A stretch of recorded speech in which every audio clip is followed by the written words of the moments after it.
Hi hello my dear students.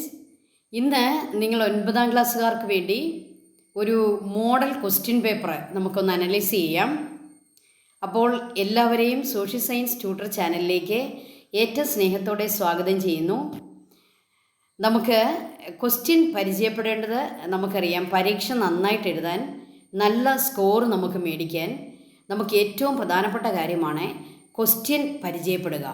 അപ്പം നിങ്ങൾ കഴിഞ്ഞ വർഷം 8ാം ക്ലാസ്സിൽ നിങ്ങൾ പഠിച്ചപ്പോൾ 40 മാർക്കിൻ്റെ ടോട്ടൽ സ്കോറുള്ള ഒരു ക്വസ്റ്റ്യൻ പേപ്പറാണ് നിങ്ങൾ പരിചയപ്പെട്ടിരിക്കുന്നത്. അതിൽ നിന്നും വ്യത്യസ്തമായിട്ടുള്ള പാറ്റേൺ ഉള്ള ക്വസ്റ്റ്യനാണ് 9ാം ക്ലാസ്സിൽ നിങ്ങൾക്ക് വരുന്നത്. തന്നെയുമല്ല, നമുക്കറിയാം 40 മാർക്കിന് പരീക്ഷ എഴുതി ശീലിച്ച നിങ്ങൾക്ക് ഇനി നിങ്ങൾ പരീക്ഷ എഴുതേണ്ടത് ടോട്ടൽ സ്കോർ 80 ആണ്. 80 മാർക്കിനാണ് നിങ്ങൾ പരീക്ഷ എഴുതേണ്ടത്. അതുകൊണ്ട് തന്നെ 2.5 hours നിങ്ങൾക്ക് ലഭിക്കും. പ്ലസ് കൂൾ ഓഫ് ടൈം 15 മിനിറ്റും കിട്ടും.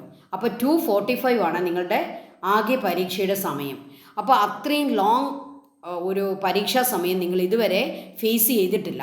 അതുകൊണ്ട് തന്നെ നിങ്ങൾക്ക് സോഷ്യൽ സയൻസിൻ്റെ ഈ വർഷത്തെ പരീക്ഷകൾ 2.5 hours നിങ്ങൾക്ക് പരീക്ഷാ ഹാളിൽ ഇരുന്ന് ഈ ക്വസ്റ്റ്യൻസ് എല്ലാം വായിച്ച് അനലൈസ് ചെയ്ത് ഈ ക്വസ്റ്റ്യൻ്റെ 80 മാർക്കിനുള്ള ആൻസറുകൾ നിങ്ങൾ എഴുതേണ്ടി വരും. അതുകൊണ്ട് തന്നെ ക്വസ്റ്റ്യൻ പേപ്പർ പരിചയപ്പെട്ടില്ലെങ്കിൽ തീർച്ചയായിട്ടും നിങ്ങൾ ക്വസ്റ്റ്യൻ വായിക്കാനും അതനുസരിച്ച് നിങ്ങൾക്ക് ആൻസറിനെ എഴുതാനും നിങ്ങൾക്ക് ബുദ്ധിമുട്ടുണ്ടാകും. സോ നമുക്ക് നമ്മുടെ ക്വസ്റ്റ്യൻ പേപ്പർ ഒന്ന് പരിചയപ്പെടാം. ഓക്കെ, നമുക്ക് ആദ്യം ഇതിൻ്റെ ഇൻസ്ട്രക്ഷൻസ് ഒന്ന് വായിക്കാം. 15 minutes cool off time. This time has to be used for reading the questions and arrange the answers. ഈ സമയം മുഴുവൻ നിങ്ങൾ 15 മിനിറ്റ് ഉപയോഗിക്കുക. ക്വസ്റ്റ്യൻ നന്നായിട്ട് റീഡ് ചെയ്യുക, എന്നിട്ട് ആൻസേഴ്സ് എഴുതാൻ അത് അറേഞ്ച് ചെയ്ത് വെക്കുക. ഓക്കെ, എവിടെയാണ് അറേഞ്ച് ചെയ്യുന്നത്? നമ്മുടെ മനസ്സിലാണ് അറേഞ്ച് ചെയ്യേണ്ടത്. Write your answers by reading questions and instructions carefully. Answer എഴുതുന്നതിന് മുമ്പ് ക്വസ്റ്റ്യൻസും അതിന് മുമ്പ് തന്നിരിക്കുന്ന ഇൻസ്ട്രക്ഷൻസും നമ്മൾ കറക്റ്റായിട്ട് വായിക്കണം. എന്താണ് ഇൻസ്ട്രക്ഷൻ? എത്ര മുതൽ എത്ര വരെയുള്ള ക്വസ്റ്റ്യനാണ്, എത്ര സ്കോറാണ്, അതുപോലെ തന്നെ അതിന് എത്ര പോയിൻറ്റ്സ് ആണ് എഴുതേണ്ടത്. ഇൻസ്ട്രക്ഷൻസ് കൃത്യമായിട്ട് വായിച്ചതിന് ശേഷം ആൻസർ എഴുതുക. You should consider time and score while answering the question. നിങ്ങൾ ആൻസർ ചെയ്യുന്നതിന് മുമ്പ് ടോട്ടൽ ടൈമും നമുക്ക് പരീക്ഷ എഴുതാനുള്ള സമയവും അതുപോലെ തന്നെ ആ ക്വസ്റ്റ്യൻ്റെ സ്കോറും പരിഗണിക്കണം. 1 മാർക്കിൻ്റെ ഒരു ചോദ്യമാണെങ്കിൽ അതനുസരിച്ച് നമ്മുടെ ആൻസർ ഷോർട്ടാക്കുക. ഒരു വേർഡ് മതിയായിരിക്കും. ഓക്കെ, എന്നാൽ മോർ സ്കോർ ആണെങ്കിൽ 6 മാർക്ക്, 5 മാർക്ക്, 4 മാർക്കൊക്കെയാണ് സ്കോറെങ്കിൽ നമ്മൾ എങ്ങനെയാണ് ആൻസറിൻ്റെ ലെങ്ത് തീരുമാനിക്കേണ്ടത്? ആ സ്കോർ അനുസരിച്ച് നമ്മൾ കൂടുതൽ എഴുതണം. 6 മാർക്കിൻ്റെ ഒരു സ്കോറുള്ള ഒരു ക്വസ്റ്റ്യൻ ആണെങ്കിൽ നമ്മൾ എന്തെഴുതണം? നമുക്കറിയാവുന്ന മുഴുവൻ പോയിൻറ്റ്സും എഴുതാനായിട്ട് ശ്രദ്ധിക്കണം. ഓക്കെ, അപ്പോൾ സ്കോർ നോക്കിയിട്ട് വേണം നമ്മുടെ ആൻസറിൻ്റെ ലെങ്ത് തീരുമാനിക്കാൻ. അല്ലെങ്കിൽ എന്ത് സംഭവിക്കും? നമുക്ക് അവസാനം നമ്മുടെ ക്വസ്റ്റ്യൻ മുഴുവൻ അറ്റൻഡ് ചെയ്യാൻ സാധിക്കാതെ വരികയും സമയം തീർന്നു പോവുകയും ലോങ് ബെല്ലടിക്കുകയും നമ്മൾ കുറേ ക്വസ്റ്റ്യൻസ് എഴുതാതെ ആ പരീക്ഷാ ഹാളിൽ നിന്നും പുറത്തു പോകേണ്ടി വരികയും ചെയ്യും, അല്ലേ? അത് വളരെ പതറ്റിക്കായിട്ടുള്ളൊരു സിറ്റുവേഷൻ ആയിരിക്കും. അതുകൊണ്ട് തന്നെ അത് ഒഴിവാക്കാൻ സ്കോറും കൂടി പരിഗണിച്ചിട്ട് നമ്മൾ ആൻസർ എഴുതാനായിട്ട് ശ്രദ്ധിക്കുക. അപ്പോൾ നമുക്ക് ക്വസ്റ്റ്യൻസിലേക്ക് വരാം. ആദ്യം നമ്മൾ ഇൻസ്ട്രക്ഷൻ വായിക്കണം, നന്നായിട്ട് വായിക്കണം. കൂൾ ഓഫ് ടൈം എല്ലാവരും നന്നായിട്ട് ഉപയോഗിക്കാനായിട്ടും മുഴുവൻ ക്വസ്റ്റ്യൻസും ഇൻസ്ട്രക്ഷൻസും വായിക്കാനും പ്രത്യേകം ശ്രദ്ധിക്കുക. ഓക്കെ, അപ്പോൾ എല്ലാവരും സ്മാർട്ടായിട്ട് ആൻസർ എഴുതി നല്ല ഒരു ടോട്ടൽ സ്കോറിലേക്ക് വരണം, അല്ലേ? നമുക്ക് ആദ്യത്തെ ക്വസ്റ്റ്യനിലേക്ക് കയറാം. For question 1 to 8 write answers for all questions. Each question carry 1 score. ആദ്യത്തെ 8 ക്വസ്റ്റ്യൻ 1 to 8 എല്ലാ ക്വസ്റ്റ്യൻ്റെയും ആൻസർ എഴുതിയിരിക്കണം. ആൻസർ എഴുതുന്നതിന് നമുക്ക് കിട്ടുന്ന mark 1 score. Okay, question number 1 തുടക്കത്തിലേ ഒന്ന് പറയട്ടെ. ക്വസ്റ്റ്യൻ നമ്പർ വളരെ പ്രധാനപ്പെട്ടതാണ്. നമ്മുടെ ആൻസർ ഷീറ്റിൽ ക്വസ്റ്റ്യൻ നമ്പർ ഇല്ലാതെ നമ്മൾ എന്ത് ശരിയായ ആൻസർ എഴുതിയാലും നോ മാർക്ക്, നോ സ്കോർ, കേട്ടോ. അതുകൊണ്ട് ക്വസ്റ്റ്യൻ നമ്പർ ഇടാൻ പ്രത്യേകം ശ്രദ്ധിക്കുക. 1 എന്ന് എഴുതുക. Okay, observe the table given above about the centers of Mesolithic age and the countries in which they are situated. Choose the correct answer from the one given below. മെസോലത്തിക് ഏജും കൺട്രിയും പറഞ്ഞിട്ടുണ്ട്. അതിൽ correct ഉള്ളത് മാത്രം ഒന്ന് എഴുതിയാൽ മതി. സ്റ്റാർകാർ ശ്രീലങ്കയാണെന്ന് പറയുന്നു. ഫഹിയൻ കേവ് ഇന്ത്യയാണെന്ന് പറയുന്നു. സരായ് നഗർ റായ് അത് ഇംഗ്ലണ്ടാണെന്ന് പറയുന്നു. ഓക്കെ, പിന്നെ ജർമ്മനി എന്നുള്ള ഒരു കൺട്രിയുടെ നെയിമും കൂടി നമുക്ക് രണ്ടാമത്തെ കോളത്തിൽ തന്നിട്ടുണ്ട്. ഇതിലേത് വേണമെങ്കിലും നമുക്ക് എടുക്കാം. അപ്പോൾ സ്റ്റാർകാർ അതെവിടെയാണെന്ന് നോക്കുക. അപ്പോൾ എ ഏതിനോടാണ് മാച്ച് ആകുന്നത്? ബി ഫഹിയൻ കേവ് ഏതുമായിട്ടാണ് മാച്ച് ആകുന്നത്? സി സരായ് നഗർ റായ് ഏത് കൺട്രിയുമായിട്ടാണ് മാച്ച് ആകുന്നത്? അതിൻ്റെ നമ്പർ നോക്കുക. ഇനി നിങ്ങൾ ABCD ശ്രദ്ധിച്ചേ. എയിൽ പറയുന്നു എ എന്ന് പറയുന്ന സ്റ്റാർകാർ മൂന്നാമത്തെ കൺട്രിയുമായിട്ടാണ് ലിങ്ക് ആകുന്നത്. സ്റ്റാർകാർ ഇംഗ്ലണ്ടാന്ന് പറയുന്നു. ബി ഒന്നുമായിട്ടാണ് ലിങ്ക് ആകുന്നത്. ഫഹിയൻ കേവ് ശ്രീലങ്കയിലാണെന്ന് പറയുന്നു. സരായ് നഗർ റായ് ഇവർ പറയുന്നത് 2 ഇന്ത്യയിലാണെന്ന് പറയുന്നു. അതാണ് കറക്റ്റെങ്കിൽ നിങ്ങൾക്ക് എ ചൂസ് ചെയ്യാം. അത് കറക്റ്റ് അല്ലെങ്കിൽ നിങ്ങൾ ബിയിലേക്ക് പോവുക, അത് ചൂസ് ചെയ്യുക.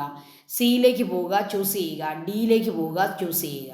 ഓക്കെ, അപ്പോൾ കറക്റ്റായിട്ട് ഏതാണ് വരുന്നതെന്നുള്ളത് കറക്റ്റ് കൊടുത്തിരിക്കുന്നത് മാത്രം ഒരെണ്ണം സെലക്ട് ചെയ്യുക. എങ്ങനെയാണ് ആൻസർ എഴുതേണ്ടത്? സപ്പോസ് എ ആണ് കറക്റ്റ്. ഓക്കെ, എങ്കിൽ നമ്മൾ ആൻസർ എഴുതണം. എ എന്നെഴുതി ഒരു ഒരു ബ്രാക്കറ്റ് കൊടുത്തിട്ട് A3B1C2 അങ്ങനെ തന്നെ എഴുതണം. ഓക്കെ, അപ്പോൾ ആൻസർ എഴുതി കഴിഞ്ഞു. എ ആണെങ്കിൽ സപ്പോസ് എന്നാണ് ഞാൻ പറഞ്ഞിരിക്കുന്നത്. എ ആണ് ആൻസർ എന്ന് ടീച്ചർ പറഞ്ഞിട്ടില്ല. അത് നിങ്ങൾ നമ്മുടെ വീഡിയോ കണ്ട് അല്ലെങ്കിൽ നിങ്ങളുടെ ടെക്സ്റ്റ് നോക്കി നിങ്ങളുടെ നോട്ട്ബുക്ക് നോക്കി കറക്റ്റ് ആൻസർ കണ്ടുപിടിച്ചതിന് ശേഷം ABCD ഇതിൽ ഒന്ന് സെലക്ട് ചെയ്യുക. Okay, match the item in column A with the most suitable item in column B. Maurya empire അതുമായിട്ട് ഏറ്റവും സ്യൂട്ടബിളായിട്ടുള്ള ഏതൊക്കെ ഐറ്റം ഉണ്ടെന്ന് നോക്കുക. ക്യാപിറ്റൽ ഉജ്ജയിനിയാണ്. ചന്ദ്രഗുപ്ത മൗര്യ എസ്റ്റാബ്ലിഷ് ചെയ്തു. അർത്ഥശാസ്ത്രം അവിടെ എഴുതപ്പെട്ടു. ചീഫ് റൂളർ ബിംബിസാരയാണ്. ക്യാപിറ്റൽ പാടലിപുത്രമാണ്. ഇതിൽ കറക്റ്റ് ഉള്ളത് മാത്രമേ സെലക്ട് ചെയ്യാവുള്ളൂ, അല്ലാത്തത് നിങ്ങൾ കളയുക. എ എന്താണ് പറയുക? 1, 2, 3 കറക്റ്റാന്ന് പറയുന്നു. സി പറയുന്നു 3, 4, 5 കറക്റ്റ്.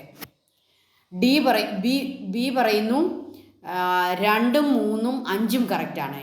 ഡിയിൽ അവരെന്താണ് പറയുക? 2, 4, 5 കറക്റ്റ്. അപ്പോൾ ഈ തന്നിരിക്കുന്ന ബിയിൽ ഏതൊക്കെയാണ് കറക്റ്റെന്ന് നോക്കി അത് മാത്രം വന്നിരിക്കുന്നത് എ ആണെങ്കിൽ എ സെലക്ട് ചെയ്യുക, സി ആണെങ്കിൽ സി സെലക്ട് ചെയ്യുക, ബി ആണെങ്കിൽ ബി സെലക്ട് ചെയ്യുക, ഡി ആണെങ്കിൽ ഡി സെലക്ട് ചെയ്യുക. അപ്പോൾ ഡി ആണ് കറക്റ്റെങ്കിൽ ഓക്കെ, അങ്ങനെ നമുക്ക് സപ്പോസ് ചെയ്യുക. ഡി ആണെങ്കിൽ നമ്മൾ എങ്ങനെ എഴുതണം? ഡി എന്ന് എഴുതുന്നു, ഒരു ബ്രാക്കറ്റ് കൊടുക്കുന്നു, 2, 4, 5 എന്ന് എഴുതുന്നു. 2, 4, 5. ഓക്കെ, ഇപ്പം നിങ്ങൾക്ക് മനസ്സിലായല്ലോ. ക്വസ്റ്റ്യൻ അത്ര ഈസി അല്ല. ഇത് ഓരോന്നും മനസ്സിലാക്കി കറക്റ്റ് ചൂസ് ചെയ്ത് എഴുതണമെങ്കിൽ നമുക്ക് ടൈം എടുക്കും. അതുകൊണ്ട് തന്നെ നിങ്ങൾ വളരെ വിജിലൻ്റ് ആയിരിക്കണം. ക്വസ്റ്റ്യൻ പാറ്റേൺ മാറിയെന്ന് മനസ്സിലായല്ലോ. Okay, find out the statement which is not related to Kashmir Himalaya. Kashmir ഹിമാലയത്തെ പറ്റി നമ്മൾ പഠിച്ചതാണ്. കാശ്മീർ ഹിമാലയ ഏതിനകത്ത് വരുന്നതാണ്? വെസ്റ്റേൺ ഹിമാലയത്തിനകത്ത് വരുന്ന ഒന്നാമത്തേതാണ് കാശ്മീർ ഹിമാലയ. അതിൻ്റെ സവിശേഷതകൾ, അതുമായിട്ട് റിലേറ്റഡ് ആയിട്ടുള്ളത് മാത്രം സെലക്ട് ചെയ്യുക. The important mountain ranges Kashmir Himalaya are Karakoram, Zaskar and Ladakh. Dal lake is important lake in Kashmir Himalaya. The Baralacha and Rohtang are the important passes. Mount K2 is in Karakoram range. ഇതിൽ ഏതെല്ലാം കശ്മീർ ഹിമാലയത്തിന് ആപ്ലിക്കബിൾ ആണോ, കറക്റ്റാണോ, അത് മാത്രം സെലക്ട് ചെയ്തിട്ട് എഴുതുക. ഒരു ഫൈൻഡ് ഔട്ട് ദ സ്റ്റേറ്റ്മെൻ്റ് എന്ന് മാത്രമേ പറഞ്ഞിട്ടുള്ളൂ. ചിലപ്പോൾ ഒരെണ്ണമേ കാണുകയുള്ളൂ. ഓക്കെ, ചിലപ്പോൾ 2 എണ്ണം ഉണ്ടായിരിക്കും. ഓക്കെ, അപ്പോൾ അത് മാത്രം എഴുതുക. തെറ്റായിട്ടുള്ള സ്റ്റേറ്റ്മെൻറ്റ് നമ്മൾ ആൻസർ ഷീറ്റിലേക്ക് എഴുതേണ്ട ആവശ്യം ഇല്ല. 5ാമത്തെ question, which among the following amendments need a special majority of both the houses of the parliament is required to make amendment in certain important provisions. നമ്മുടെ പാർലമെൻറ്റ് അമെൻഡ്മെൻറ്റ് തയ്യാറാക്കുമ്പോൾ 2 ഹൗസിൻ്റെയും, അതായത് ലോക്സഭയുടെയും രാജ്യസഭയിലെയും ഒരു സ്പെഷ്യൽ മജോറിറ്റി വേണം. അങ്ങനെ ഉള്ള ഐറ്റം ഏതാണ്? 1 fundamental rights, അതിൽ change വരുത്തുമ്പോൾ. 2 നെയിംസ് ഓഫ് സ്റ്റേറ്റിൻ്റെ നെയിംസ് മാറ്റുമ്പോൾ.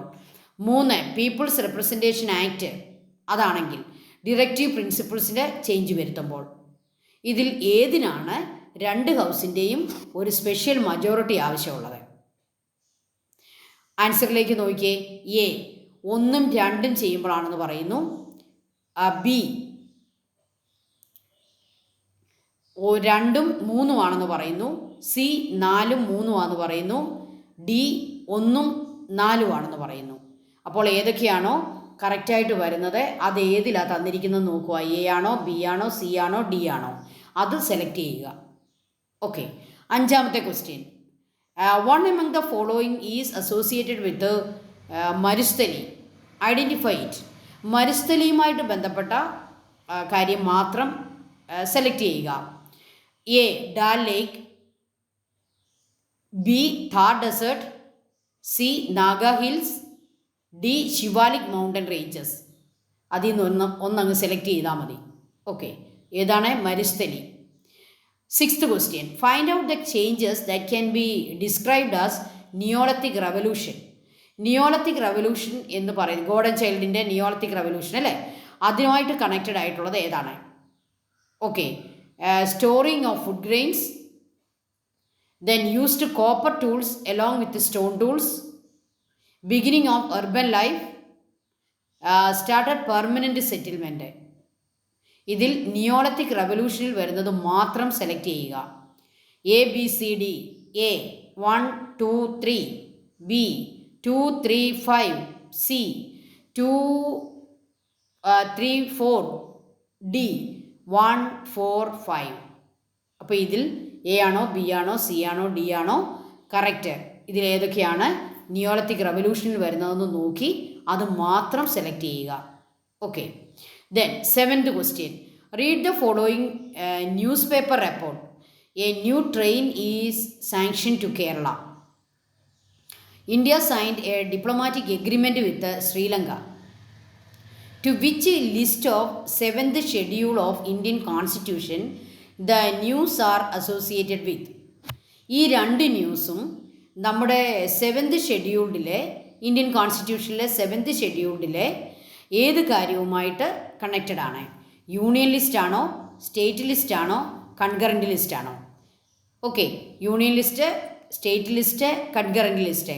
ഇതിലെവിടെ വരും നമ്മുടെ ഈ 2 ന്യൂസുകളും? എന്തൊക്കെയാണ് ന്യൂസ്? ഇന്ത്യ ശ്രീലങ്കയുമായി ഒരു ഡിപ്ലോമാറ്റിക് എഗ്രിമെൻറ്റ് സൈൻ ചെയ്തു. കേരളത്തിലേക്കൊരു പുതിയ ട്രെയിൻ ഇട്ടിരിക്കുന്നു. ഓക്കെ.